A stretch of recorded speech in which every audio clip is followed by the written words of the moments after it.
I'm Saeid Alzahrani, the CEO and founder of BRAQ Aerospace, and I'm from Saudi Arabia. My invention is related to a multi-mode air vehicle. It's designed to transport people autonomously, and that market now is known as unmanned urban mobility.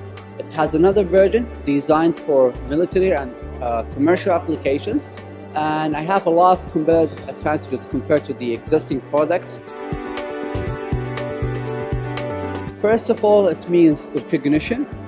It's an honor to be recognized by MIT as an inventor under 35, and I believe this will open the doors for my technology when it comes to commercialization, to basically convince potential investors that my technology is being recognized by MIT. And the other thing is more of like motivation, I would say, for me to go farther and go beyond. My great source of inspiration is Elon Musk. I believe that he did a lot when it comes to the space technologies and other technologies, and he got the entrepreneurial mindset to basically take risks and do something that was never done before.